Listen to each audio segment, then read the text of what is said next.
All right, I think we'll go ahead and get started. Welcome to the Illinois Wesleyan University Titan Talks webinar series. I'm Adrienne Powell, Director of Alumni Engagement, and I am very excited that you all are joining us today for this episode of Titan Talks. For the last few months, our focus turned to creating dialogues that cause us to reflect on the inequities and injustices targeting the Black community by exploring topics such as institutional policies, the history of systemic racism in the US, personal experiences involving race, violence against Black men, and Latinx and white allyship. Through these Titan Talks and other programs, the Office of Alumni Engagement and Diversity and Inclusion are committed to offer opportunities to deepen our understanding of social justice issues. I want to express my deep gratitude for my partner in crime, Hannah Maswani, Director of the Office of Diversity and Inclusion. We've had many meaningful conversations while planning these discussions. I feel especially connected to you today, Hannah, because I'm now residing in her old office. So that's kind of a fun connection. But Hannah, your insight and assistance is immeasurable. So thank you for that. Thank you. Appreciate that, Adrienne. Happy to share an office with you in time. So we at the Office of Diversity and Inclusion are definitely extra excited today to be partnering with you, Adrienne, always. It's been an honor to be part of these critical conversations, which we will definitely continue throughout the semester for our faculty, staff, students, and our wonderful alum community. I think it's especially important that with the ongoing uncertainty in our world, we take intentional time to reflect on the role we play in larger systems of privilege and oppression. These are tough conversations, but they are so vital to the well-being of our society. That is why brave spaces like today's exist for folks to reflect, process, and learn from each other as part of our commitment to social justice and ongoing education on how we can be positive change agents, not just on campus, but beyond. As with webinars, we have some housekeeping items. During the webinar, all of our wonderful guests are muted. However, you are very welcome to participate through the chat. There will be a Q&A session after the conversation. Please use the chat tool to send any questions you might have, and the moderator will try to get through as many as possible. In case you have to leave early, you miss anything, or you'd like to share some of the great content from today's webinar, this will be recorded and posted for future viewing. But for now, I'd like to turn it over to a fantastic colleague and great friend, Nikki Klebek, who will be leading the discussion. Y'all know me, I like to brag about my friends. Nikki Klebek is the Assistant Director for Regional Admissions with IWU and is based in Denver, Colorado. She graduated from Wesleyan in 2016, having majored in sociology and environmental studies with a concentration in ecology. In the past, she was involved in IWU Interfaith, a member of the Chapel Strategic Planning Committee, a member for Engaging Diversity PRIO, and served on the Planning Commission in Bloomington. She currently works to provide access for students of color and low-income students in the regional admissions group, and that she is a member of.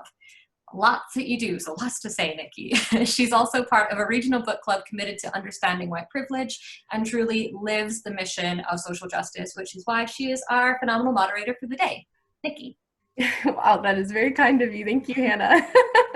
And thank you, Adrienne. I just have to say how grateful I am that you guys put this together and for collaborating with me and our amazing group of panelists. For those listening in today, I truly am thankful that you're here. Talking about white privilege isn't the easiest topic to get into, but in many ways it's the most important thing we can do as white people. I'm excited, and I hope you are too, to get uncomfortable together. We're going to be hearing from some amazing people, Jessica Bondalapati, Kevin Carey, and Dr. Libby Haywood, to talk about what I like to describe as a white person's place in a discussion about racial justice. Just to give a little background about each of our panelists, because they are also just as amazing and have done some incredible things outside of this panel that I would love to share. So to start off, Jessica graduated from IWU in 2011 with a bachelor's in international studies. Actually, her senior year, she lived in Johannesburg, South Africa, while studying human rights and interning at a conflict transformation NGO. She has actually since made her home in Detroit and has focused on urban development and community entrepreneurship with her leadership and director roles at multiple places, including Build Institute, the Human Scale Studio, and Corktown Development Corporation. But in 2017, she launched her own consultancy called Lady Bondo, and its goal is to fill in the growth gaps needed to take Detroit businesses and non-for-profits to the next level. She is currently working with a diversity and inclusion consultancy on a project to support corporations interested in cultivating anti-racism in their corporate culture. So she's pretty awesome. Our next panelist, Kevin, who many of you may know, is currently serving as the Director of Student Involvement at IWU. Kevin has a master's in student affairs and administration in higher education from Ball State University and is pursuing his doctorate of education and education policy, organization, and leadership with a concentration in diversity and equity in education from U of I, Urbana-Champaign. He is an active volunteer for the Illinois 4-H Foundation, Sigma Pi Fraternity, NASPA, and the National Association of Campus Activities. So Kevin is very involved on campus and off campus as well. Last but not least, Dr. Haywood joined Illinois Wesleyan last year as an instructional professor of biology and now teaches the laboratory component of Gen Bio, which is awesome. Definitely one of my favorite classes when I was a student. She's actually a Bloomington Normal native, and Dr. Haywood received her bachelor's in molecular biology and biochemistry from ISU. She graduated from Normal West High School, and she also earned her PhD in microbiology from U of I Urbana-Champaign. During her final years at UIC, Dr. Haywood served as a graduate affiliate of the Center for Innovation in Teaching and Learning, where much of her work was to promote inclusive teaching and practices, which included leading sessions on accessible course content for students with disabilities and also working with students from diverse backgrounds. So as you can see, our panelists come from different professional backgrounds, but they all seem to have a common goal to actively bring white allyship into their daily work. In this discussion today, I would love to get each of your perspectives on racism and privilege and the roles of whites within institutionalized racism, and I'm excited to hear what you have to say. When I personally think about tackling racism, more than supporting and creating a diverse community, which is important, I see it as a deeply personal and collective journey to address racism in ourselves and our white communities.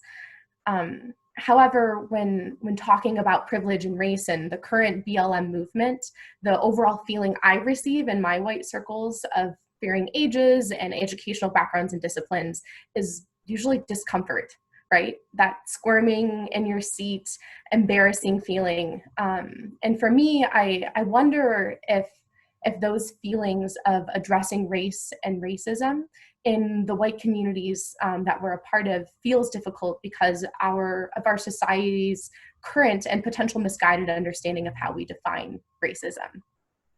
I have a list of questions and I'd love to go through in this discussion, and I definitely look forward to addressing any of our questions that our audience has as well, and I'll work hard to look into those, so please post those. But I'd love to first open our discussion by and looking for the panel's thoughts on the question: how does our US society currently define and understand racism, and is it problematic in any way? Would anyone like to start us off?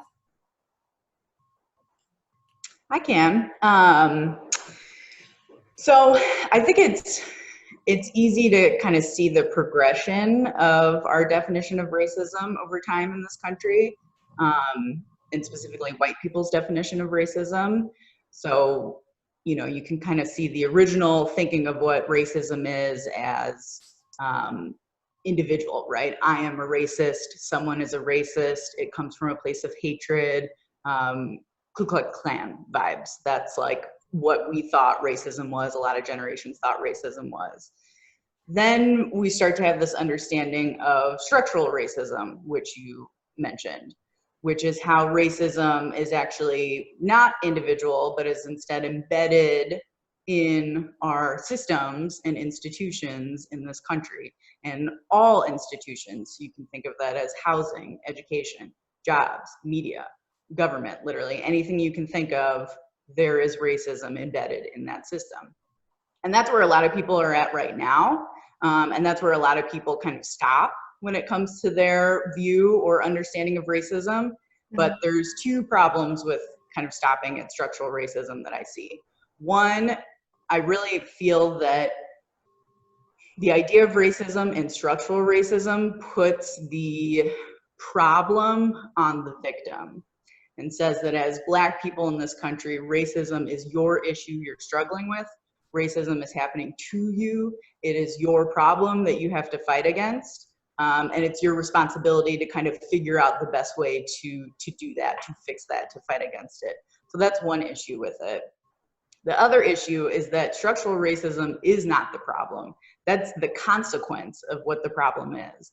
And what's going to make maybe some people on this chat and a lot of people in general even more uncomfortable and squirmy is that the actual problem is that our country is founded on white supremacy. And our values are white supremacist values. And if you're a white person in this country, you have benefited from white supremacy, you have contributed to white supremacy, and inherently you are a white supremacist. Now, that doesn't mean that you have actively, intentionally made choices to say, I'm a white supremacist and I want to uphold this. It just means that you haven't done the opposite. You haven't actively fought against being a white supremacist. You haven't actively fought against what this country stands for and how this country is structured. And so by really calling it what it is and saying it's a white supremacist problem, now the responsibility comes to white people. It's our problem. We've created this challenge.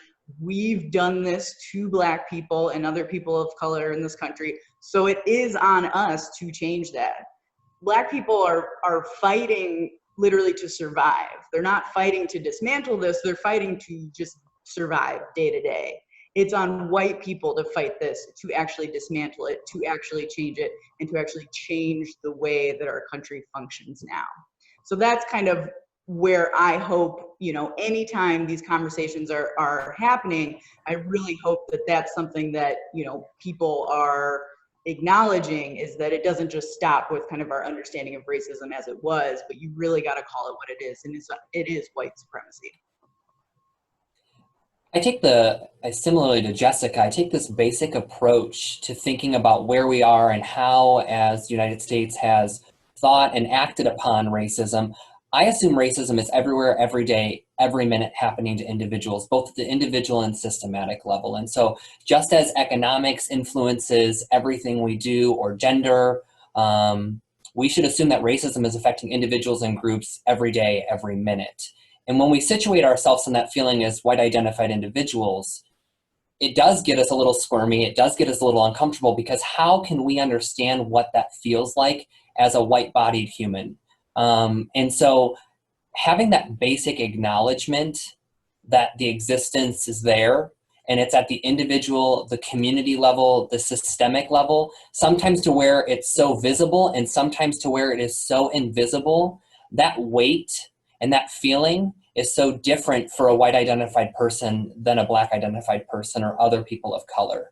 And so I really try, when having conversations with people, when they ask that question of like, do you think racism really is existing in our country? Do you think it's still happening?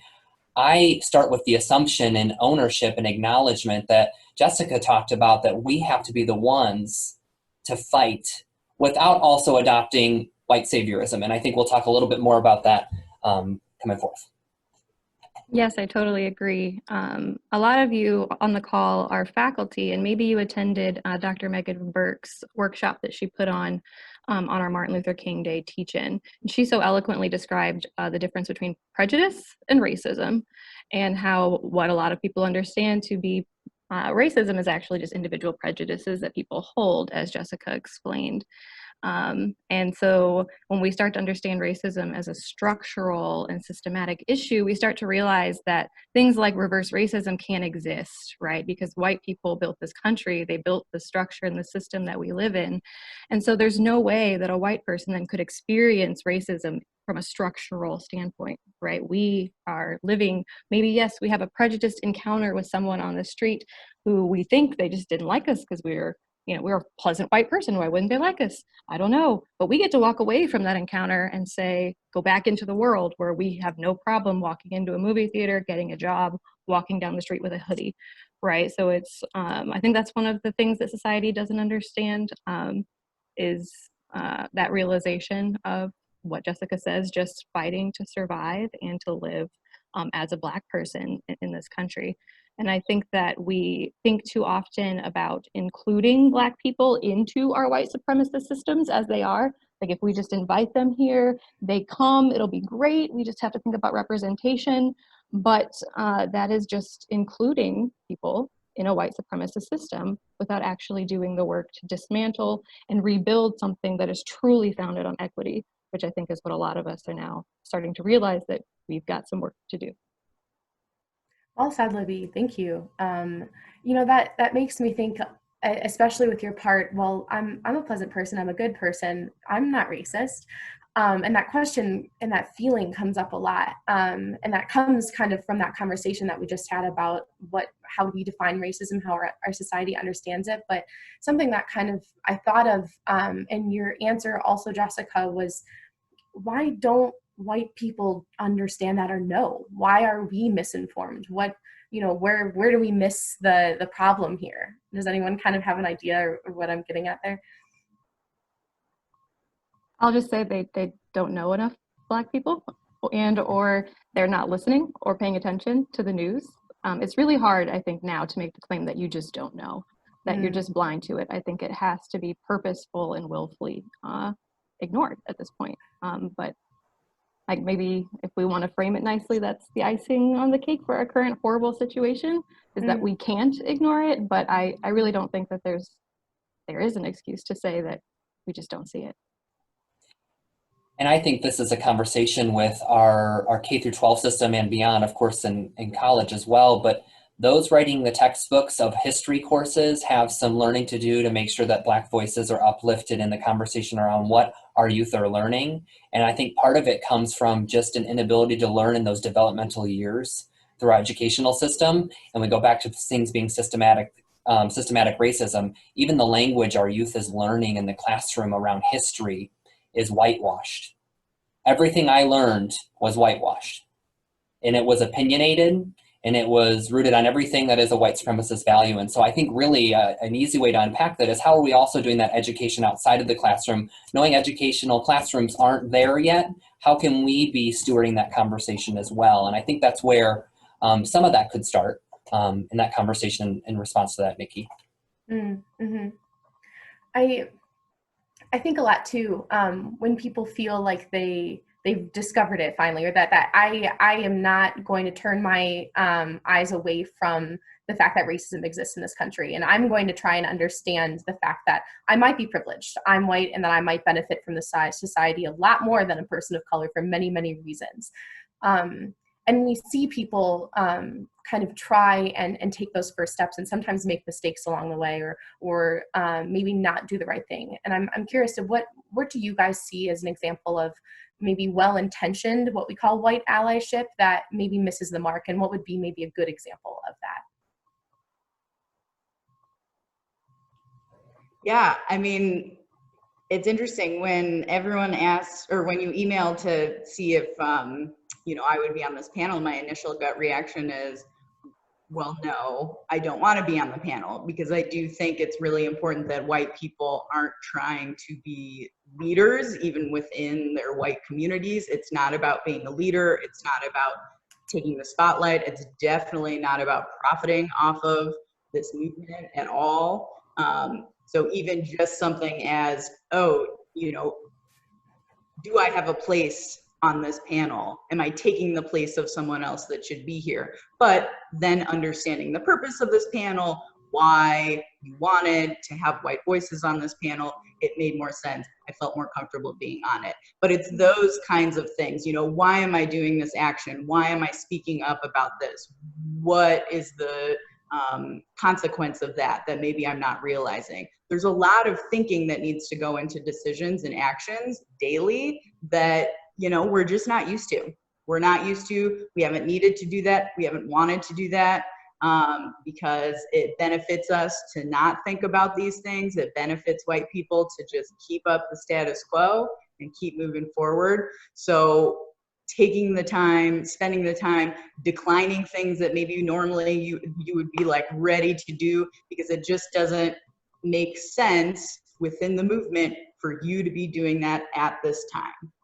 That doesn't say that eventually you know, that might not be a position that you should take, or, you know, something that you should work on. But, you know, when you think of being an anti-racist, it's not, you're not, there's no goal for that. It's not like you do things and then you become an anti-racist and now you're an anti-racist and you're good to go.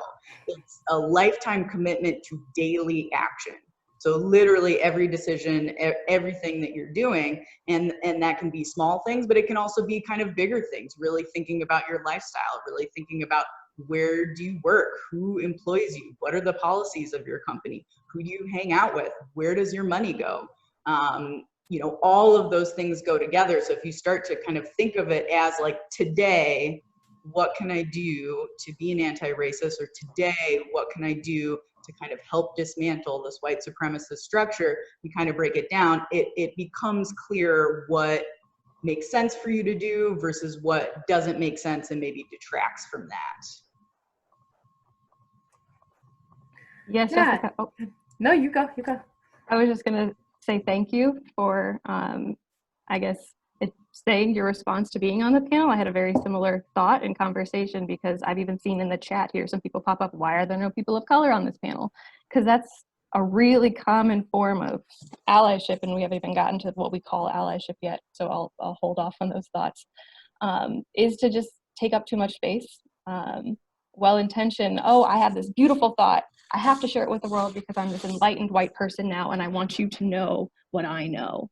Chances are there has been a Black scholar who has studied this their whole life, who has lived it their whole life, who has said it in a more eloquent way than you can, and you can raise up their voice, right? You can go find them, you can go read them, you can go share their articles, and you never have to say a thing, right?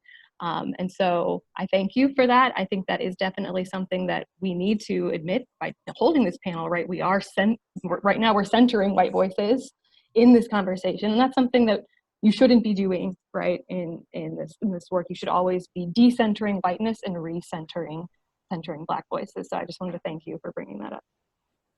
One thing that I also think is really important here, we've all tuned into the allyship theater that is people's response to everything that's been happening. And so optical allyship and practicing and being the savior of a space, I think Libby and Jessica both brought up some really good examples of that.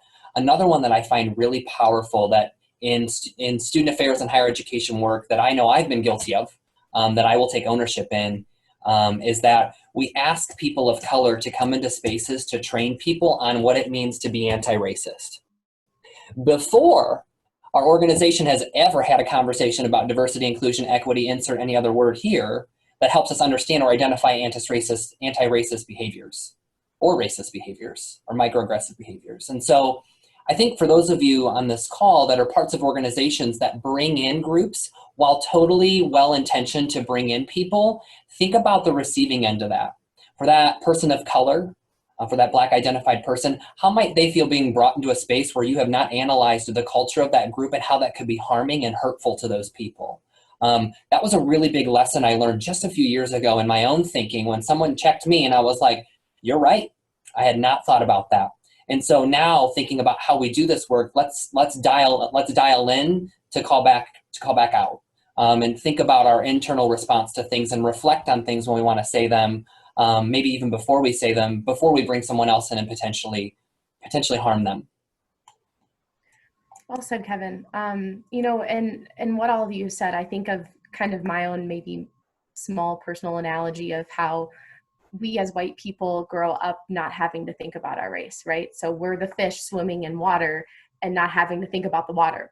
And something that we have to do to kind of combat the fact that that water is actually a racist world and we're benefiting from that every single day is that we have to say, this is water, this is water, this is water every single day. And that is a part of it. One of the questions that is brought up in the chat is kind of a discussion talking about in these protests, we might hear different voices and maybe opinions that we don't necessarily agree with, but it's not necessarily our job, as Libby so well mentioned, that it's our job to take a back seat. It's our job to listen right now, right? And more importantly, to educate ourselves when we don't necessarily agree with someone. I'm curious as if you guys have had maybe examples of that in your life or what you think of that or kind of helpful tools when those kinds of things come up.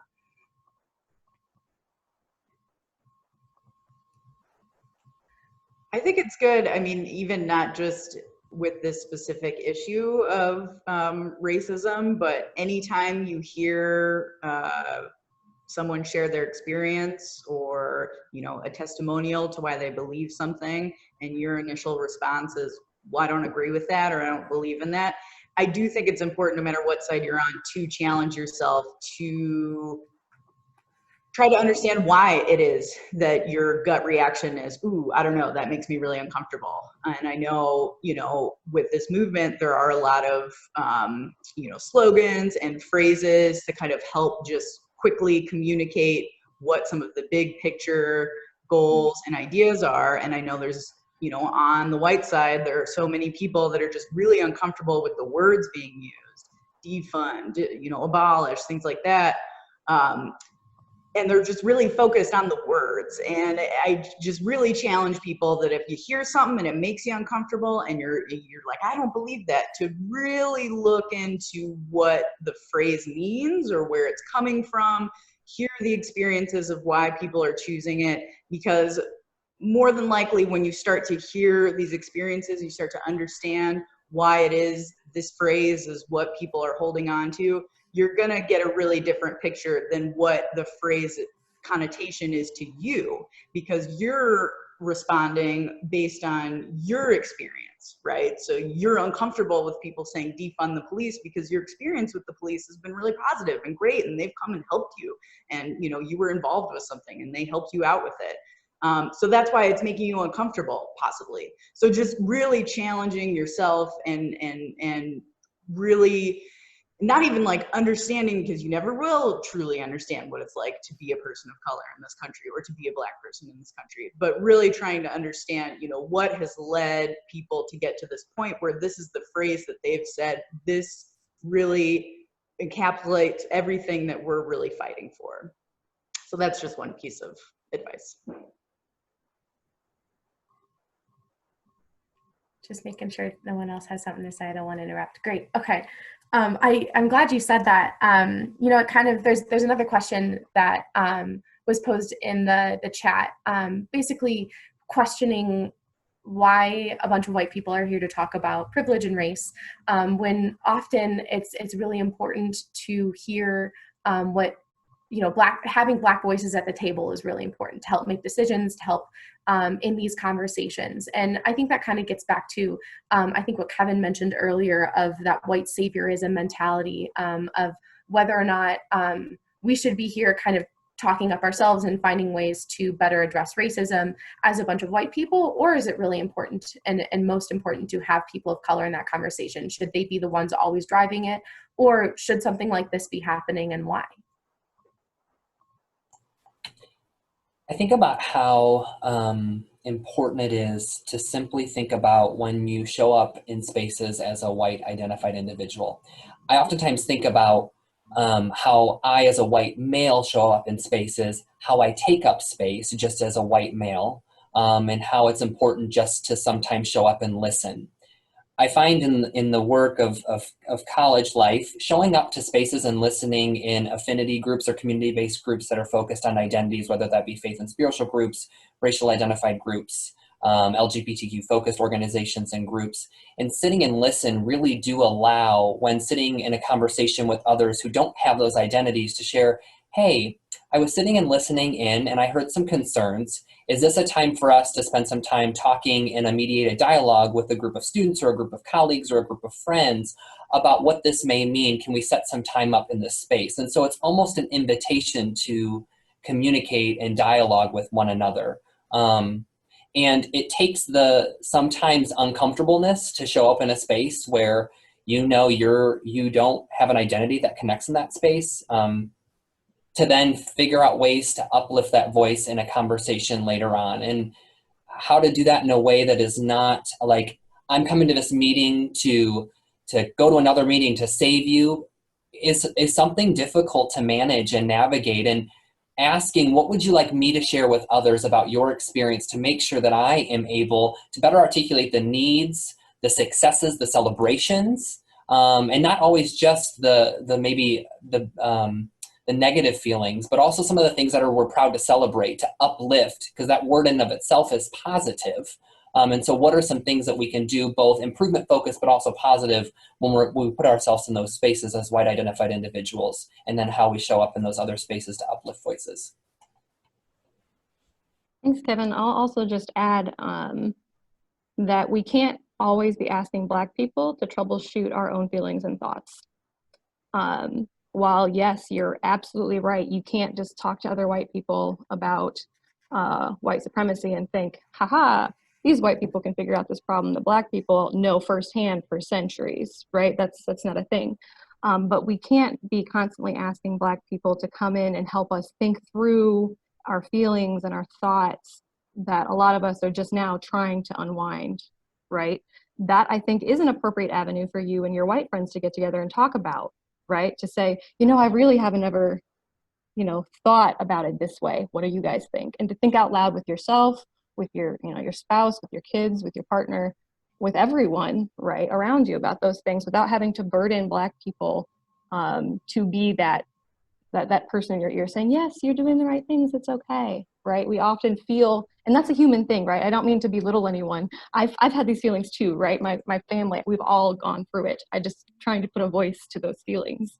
But Black people are not all identity scholars, right? I'm not a social justice scholar, and we can't treat them as if a monolith where having one, Black person, just because there's a Black face on that panel, they know what they're talking about, right? So we can't treat them like a monolith. We can't ask them to troubleshoot our feelings for us and our thoughts. But there are people who have dedicated their life's work to doing that, right? So I would go find those people, right? Read those papers, that media, the Ohio State University. I don't know if Derek Tillman is on this call. Derek Tillman Kelly is a great alum of here. He now works over there at the Ohio State. They have an awesome series right now, webinar series called Dear White People. And they actually have a session tomorrow on like showing up for your Black colleagues. So you should check that out. But there are avenues, right? They're there. So if you want to hear Black voices, there are people shouting from the rooftops trying to get you to hear them. But I think there are times where it's appropriate to just be troubleshooting and workshopping things with your white peers as well. Well said. When you said that, kind of like having, it's important to hear that Black scholar, if that Black scholar is there and on that panel, but it's also important to not only have to rely on that Black person for all of the information about race, right? Because this is our problem too. It was our problem in the first place. We created the problem. White people created the problem. We are white. We benefit from that. And so it's that balance of knowing, because of history, that we have to uplift those Black voices and people of color's voices, but that it's also our job to be educated, to have these conversations first, so we're not relying on them heavily as well. So well said. Yeah. I think that kind of brings questions more leading to white allyship and how we can kind of best move forward from here. Now, let's say, we've all been in those situations where and maybe in our family or in situations with our friends in white circles where we have seen or heard something that we know makes us uncomfortable. We might not be able to name it, but we know that that's wrong. But we don't say anything about it. And there's many, many reasons for why we might not say anything about it.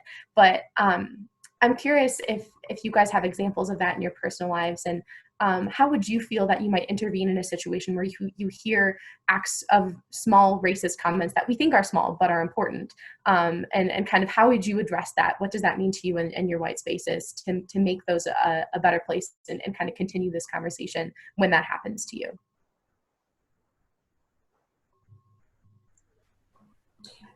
I love to call in. Hannah the other day reminded me of how important it is to do that work and calling in, and sometimes then to call out. So to think about those times where you hear something, to explore it deeper, both in maybe a one-on-one setting. And so I've had some conversations with family members of mine where I've done a lot of calling in just to provide some context to situations, and haven't quite done the call out yet.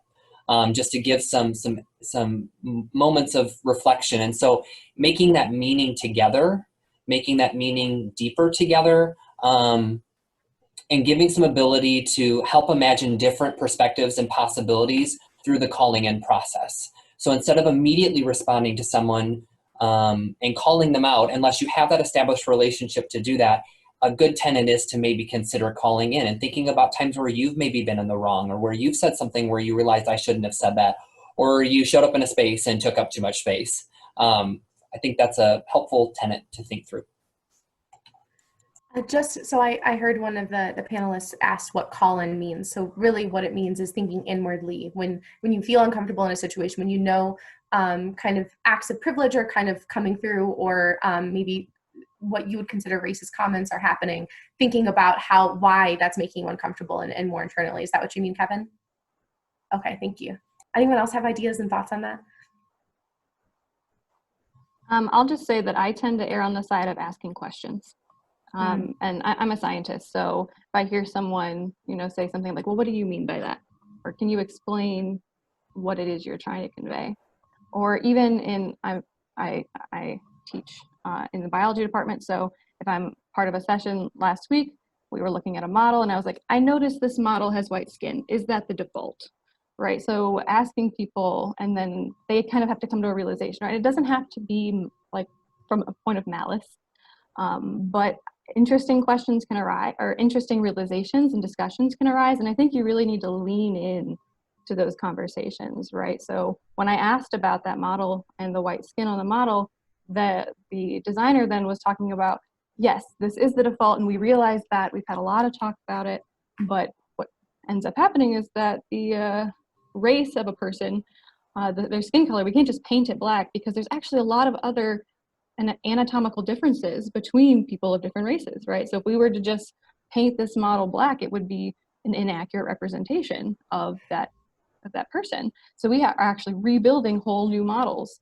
And then that leads to questions about, so wait, does that mean that we're teaching our children white anatomy and not like anatomy? And that leads to really interesting conversations and realizations about discrepancies that people had never considered before, right? And I think that we really do our students a disservice when we don't acknowledge those things, expose them, and discuss them, so that not only we and our colleagues, but our students get a chance to really realize the reach of systemic racism, right? Of how it really does touch, what you're learning in school, how people, and then that would feed into, medical care and how people actually get treated.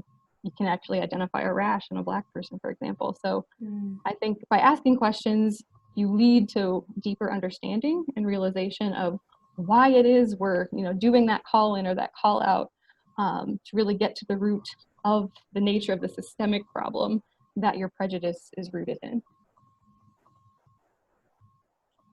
Yeah, I really love what you said, Libby, just about, I do think questions, that's such a great way of approaching change and reflection with a professional environment, or somewhere where it's going to take some time. There's a lot of people involved with this. It's something that's always been done, but you have a view and you want to now start to bring that view into your place of work or your church or wherever it is, that it's a little more formal structure. I think questioning and remembering that there was a point before you knew that structural racism existed, right? So kind of this eye-opening experience to then start to have these very deep questions of, whoa, how does it actually look to change the way that our company works or our school works in these ways? Whereas, with a family member or a close friend, if you're interested in preserving that relationship, that may be more of a, intimate, deep conversation where, you heard them say something in a group, everyone was laughing, made a joke or whatever. Maybe that's just not the appropriate time to really start and bring it up because all the other friends are around. It's just going to be this kind of chaotic thing. It's not going to work out. So, a call in and then a call out later in a more intimate setting makes sense. If it's, you're at the grocery store and you see a white stranger doing something racist to a Black person, a call out right then and there probably makes sense. It does make sense because it's important for this person to know that it's not okay. And more than likely, they're not hearing that ever in their circle. So it is important for you to speak out when you see something. And it's also important for the Black person that has just experienced this trauma that they experience over and over and over and over again, to realize that the bystanders and the witnesses that are always there when things like this happen actually are seeing what's happening and are seeing it for what it is and are willing to say something about it. So there's a level of, you know, allyship there. And I do want to discuss the term ally, because I do think there's issues with the term ally as well. But there is something to be said to actually just showing up right then and there to that person, so that they feel like there is at least one other person there that sees what's happening, and acknowledges that it's not okay. Yeah, absolutely. And I think about even in my, let's say I'm sitting down at a dinner with my family on Thanksgiving. Everybody always likes to talk about that holiday. And we hear some sort of racist comment, right? Or I do. Sometimes it's not the right time to have the full-blown conversation, and I want to later. So I say something like, hey, that's not right to say, but we don't have to have that conversation right now. So just like you said, Jessica, that moment is noticed as that's not okay to say, as even if we can't have that full conversation yet, and we will, I will make it happen kind of thing later in our maybe in our personal setting between us two kind of thing. But let's get into it. As you mentioned, I'd love to kind of discuss that word ally a little bit more, and maybe in a question about, like, we talk about what allyship and what does that look like to you guys. Is that term okay? Does it address good, like, important things or not? What are better ways we can talk about it if we don't want to use that word? Go for it. Well, I saw Libby also raising her hand, but I'll just, my issue with ally kind of goes back to the first question, and my answer to it and response to it is that ally really puts the fight on Black people and says this is Black people's fight. It is their responsibility, and that we as white people are meeting them in that journey, meeting them in that struggle and that responsibility, and are there to support them in this problem and challenge that they are faced with. So, for me, the term ally kind of removes responsibility from white people to own that we created the problem and that we are the solution to it, or part of the solution to it, and continues to kind of have us be this, on the sidelines, looking on and supporting where we can, when we can. So that's my issue with it. Yes, I love that, Jessica. Thank you for sharing your thoughts. I like, you also struggle with the term ally for somewhat different reasons. Just, I don't like the tendency for people to use allyship as a badge. I don't think that you can ever decide that you're an ally. If a Black colleague, a Black friend, a Black peer wants to consider you an ally in their fight to survive on this planet and to dismantle white supremacy, that's great, right? You should already be in your own fight against white supremacy, as Jessica says, but if you want someone to consider you their ally, they get to make that call, not you. So I don't think it's a badge that we get to put on and say, hey, everybody, I'm your ally. You need anything, please come to me. I want to be here for you, right? I think that we have to do the work. I think that through doing the work, we will make ourselves known and available, and people will get to decide whether or not they think the work we're doing is in line with what they need from us, right? So I would really caution you from, putting on your Twitter profile like ally or anything like that, just because you don't want to become performative in your allyship status, which I think Kevin touched on earlier, right? You want to resist that temptation. I know you want to help people, right? We all want to be there, be like, oh gosh, if you wanted to say something, please talk to me because I want to help so bad. But you don't get to make that call, right? You get to be strong in your fight against white supremacy, see that you're doing the actions to dismantle in your positions of power what you can, and then people will come to you once you've made yourself available. And I guess I'll just say that leads me to what I consider successful allyship, since we're using that word, is that I think to do that, you really have to start by taking stock of the places that you do hold influence and power. For example, I only have just a little over 100 Twitter followers. So for those of you who are not on Twitter, that is abysmally low. That's like nothing. So no matter how often like I tweet out hashtag Black Lives Matter, like I'm not reaching people, right? And I'm probably just shouting into an echo chamber. So that's probably not a place where I hold any influence and can do any real good, right? But I am sitting on 4 committees this fall at Illinois Wesleyan University, right? And so that's a place where I can make my voice heard and actually start thinking about how do we make impactful change? How do we start asking questions that make people rethink the way that we do things on campus, and how that impacts our Black and Brown students and colleagues. I once described the difference between allyship to a group of students as a surface level ally. Libby, I love this idea of it's an identity based thing that I need to tell people and show people that I am an ally. Well, the way we do that is by doing things. And so you both shared practical ways to do things. Allyship's a verb. And so I struggle with the notion of having to identify and speak that into existence. You should be living it the same way every day if you want to be seen, if that's important to you, as an ally. There doesn't need to be, essentially, I feel like, a name for it. It should be able to be described by our qualitative narrative experiences of uplifting voices and ensuring that we're showing up in spaces. It should be an invisible identity. And I mean that, I hope, in a way that doesn't mean that you can't share that with others, that you practice allyship, but it's something that we should feel comfortable as a routine practice in our everyday life, a ritual, if you will. And so I struggle with the surface and successful, and how do we work on that as a spectrum?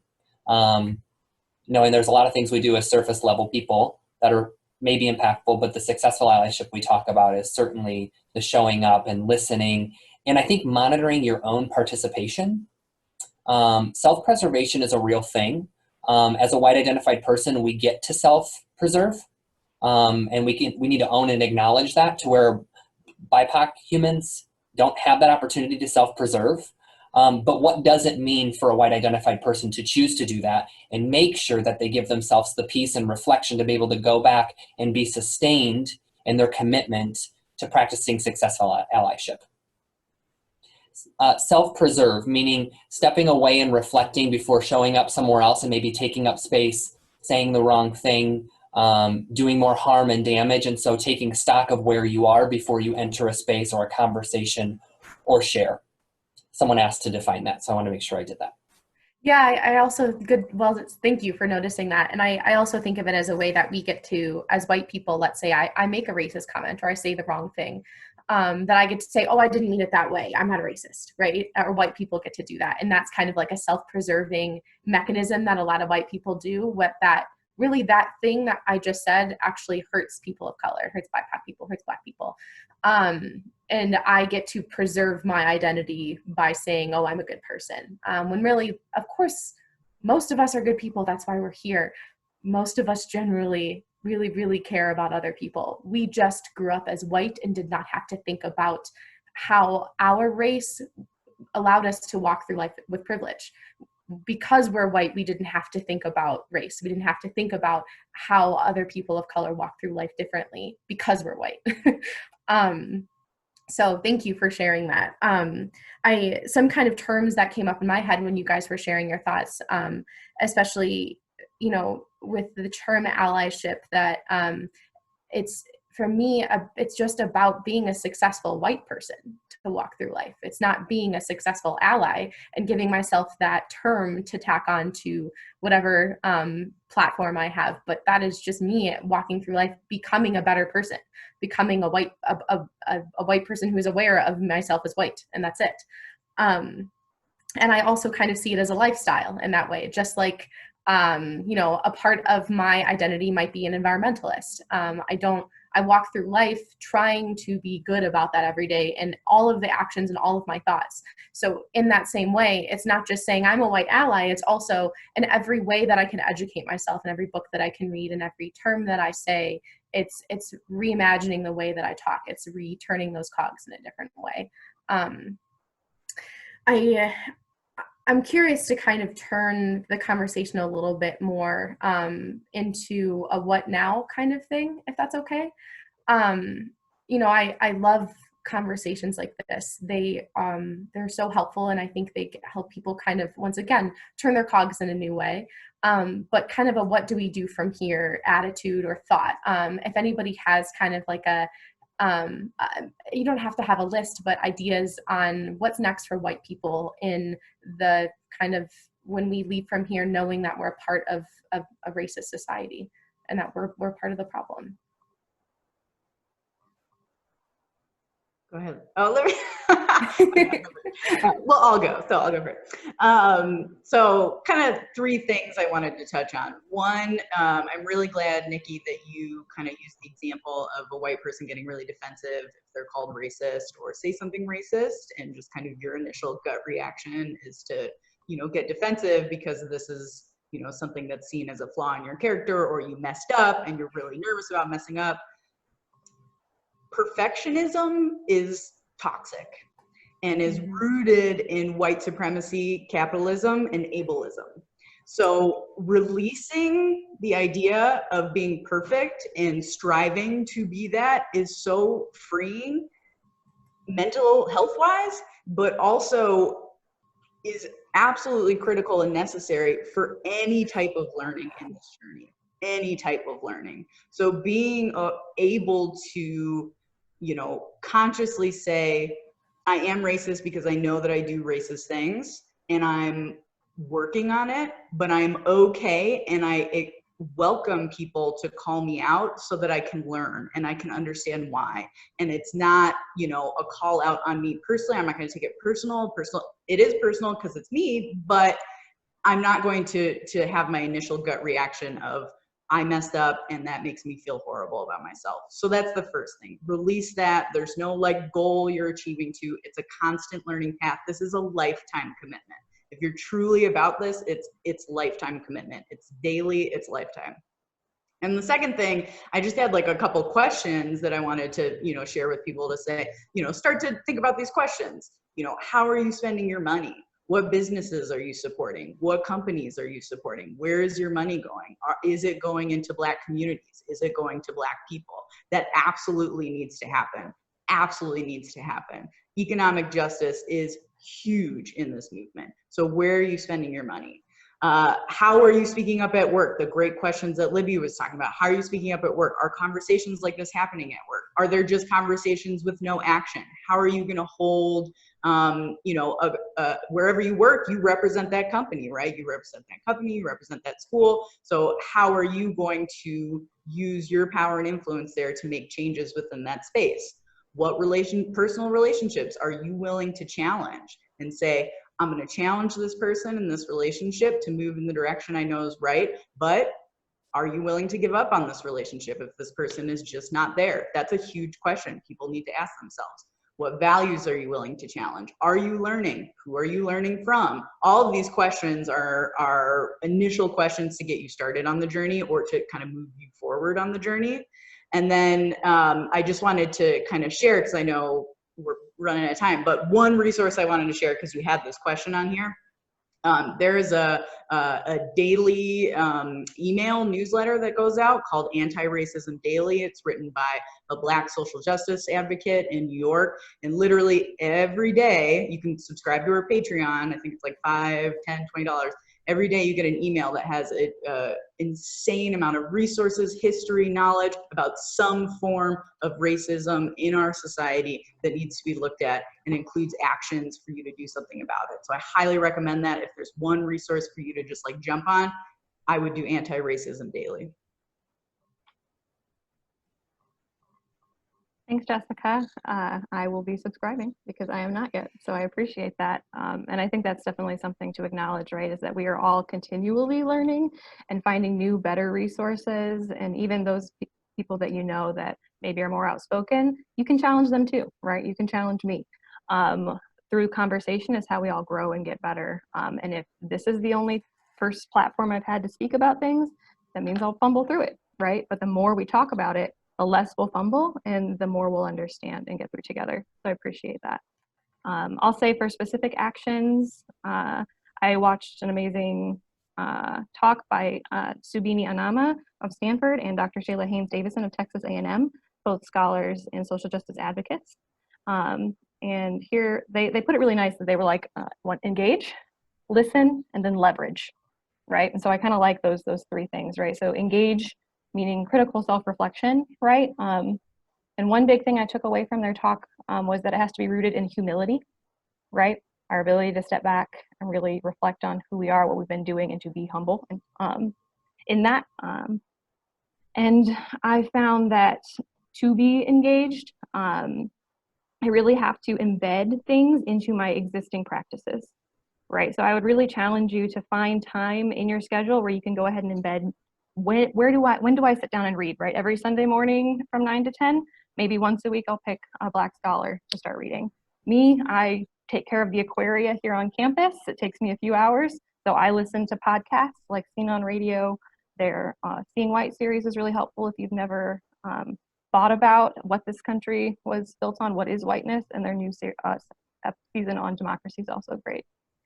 So really finding ways to commit yourself to continual education is through embedding that in your existing schedule, because we're all busy, right? We can't all be social justice scholars, so we need to lean on and put that into our normal rotation of betterment and advancement.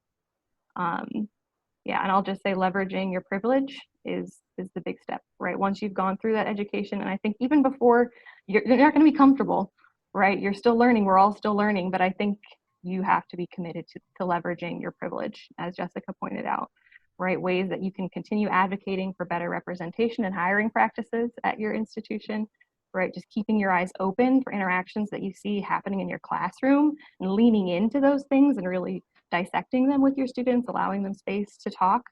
And I would also say vote. One of the biggest things through systemic racism, right, is you need to be plugged in to things happening, and you need to vote, right? You need to help figure out who's going to be running not just the country, but your general and local elections as well.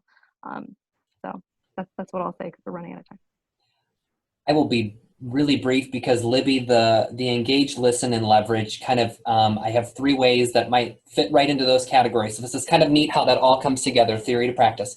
The first way I think is, you talked about being humble and living through humility. I think about releasing shame and guilt. When you have a lot of shame and guilt as a white in person, you're centering the experience on you. Asking Black people to forgive you is a great way to, start to practice successful allyship, and to release that and let that go and think about it as humility instead. So love that notion of humility.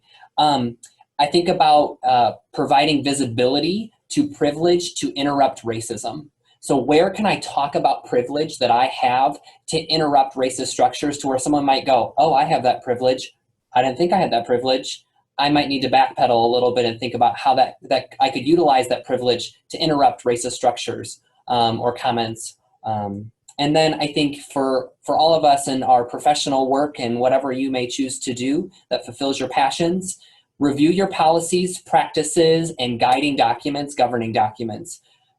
Take time to read them, learn them, and ask questions. One of my favorite things to do is read bylaws and constitutions and find areas that we have created in equitable systems for individuals where those invisible pieces of racism have lived for years and eons.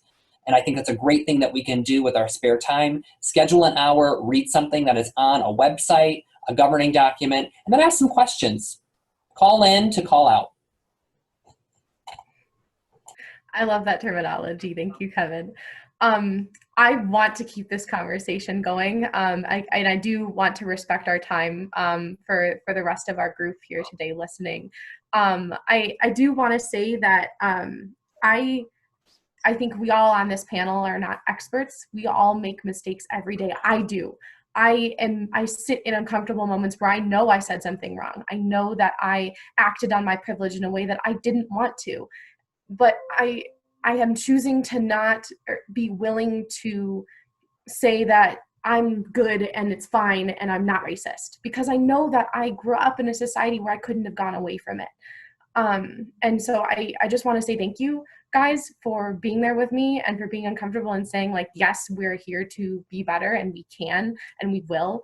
Thank you for all of your thoughts and ideas on what to do next, because that's incredibly important. And I do want to say as well that if I'm here to talk, if anyone has questions, I'm not an expert and we're not either, but I think that's the most important thing, is to ask questions, to be uncomfortable, and to say, hey, I did make a mistake and I'm ready to move on. So I'm going to pass it back on to Hannah, and hopefully we can continue this conversation more even past this panel. Thank you all so much. Wherever any of our attendees are, please a round of applause and appreciation for you sharing your vulnerability, sharing your insight, bringing your true selves to this webinar. Thank you to everyone who engaged. On behalf of the Office of Diversity and Inclusion and the Office of Alumni Engagement, thank you for everyone who joined as well. You'll be receiving an email survey soon, and we'd appreciate your feedback, but I can speak for myself as a woman of color. It is really heartening to hear this conversation and to hear the deep introspection that y'all are bringing to your daily lives, be they personal or professional. It's just very much appreciated. We all have a lot of work to do as individuals in the community, and I love seeing so many folks truly invested in it. So again, thank you everyone.